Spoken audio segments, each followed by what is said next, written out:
नमस्कार दोस्तों, active Ruby YouTube channel में आपको दिल से स्वागत है। दोस्तों, यह है गौतम बुद्ध की अनमोल दर्द भरी कहानी। बिना स्किप किए अंत तक देखिए। एक दिन बुद्ध एक घर के बाहर भीख मांगने पहुंचे। जैसे ही उसने दरवाजा खटखटाया, किसी महिला ने आकर खोला और बुद्ध को देखकर बोलने लगी, यह क्या?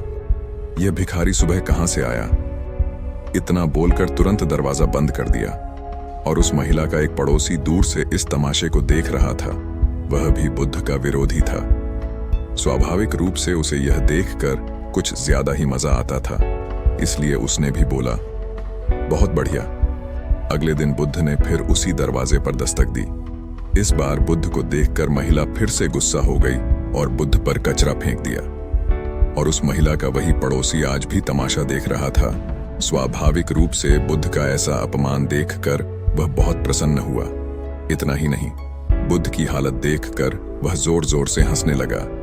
तीसरे दिन बुद्ध फिर उसी द्वार के सामने खड़े हो गए, लेकिन आज वह आदमी बुद्ध को फिर से देखकर आश्चर्यचकित रह गया। इससे पहले कि बुद्ध दरवाजा खटखटाए, उन्होंने बुद्ध को रोका और कहा, मैं एक ब्राह्मण हूं और मुझे हिंदू धर्म ग्रंथों के खिलाफ आपका बोलना बिल्कुल भी पसंद नहीं है, इसलिए मैं आपका कट्टर विरोधी हूं। तो आपका अपमान देखकर मुझे खुशी होती है, लेकिन आज इस दरवाजे पर तीसरी बार खड़ा होना मुझे फिर से हैरान कर देने वाला है। मैं आपसे पूछना चाहता हूं कि आप आज फिर यहां भीख मांगने क्यों आए, जबकि यह महिला 2 दिनों से आपका अपमान कर रही है? बुद्ध ने मुस्कुराते हुए कहा, यह आश्चर्य करने की बात नहीं है। आप चकित हैं, क्योंकि आपको मानव मनोविज्ञान का कोई अनुभव नहीं है। किसी का अपमान करना या किसी पर कूड़ा फेंकना भी कुछ देना होता है। हर अपाकर्षण आकर्षण का ही एक रूप है। कल अगर किसी इंसान कचरा दिया होगा तो एक दिन वह खाना भी देगा।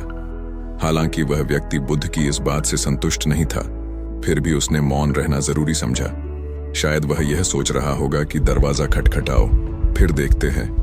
बुद्ध ने फिर से दरवाजा खटखटाया।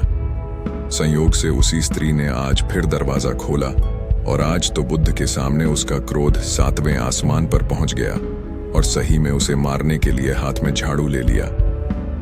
उन्होंने झाड़ू उठाया तो जरूर, लेकिन बुद्ध के शांत चेहरे पर रही मुस्कान देखकर दूरी बनाए रखी। वह चाहकर भी बुद्ध पर वार नहीं कर सकी। वह बुद्ध के चेहरे पर रही शुद्ध मुस्कान से इतनी प्रभावित हो गई कि उसने झाड़ू फेंक दी और तुरंत अंदर भाग गई और बुद्ध को देने के लिए रोटी ले आई। बुद्ध ने उस महिला को ऐसे धन्यवाद दिया कि वह महिला बुद्ध के चरणों में गिर गई और माफी मांगने के साथ रो पड़ी। बुद्ध ने किसी तरह समझाकर उन्हें शांत किया, लेकिन दूसरी ओर तमाशा देख रहे पड़ोसी को यह सब देखकर बुद्ध से लगाव हो गया। वह भी दौड़ता हुआ आया और बुद्ध के चरणों में गिर पड़ा और उनसे दीक्षा की मांग करने लगा। बुद्ध हंसे और बोले, मैंने कभी किसी घर से इतनी बड़ी भीख नहीं मांगी।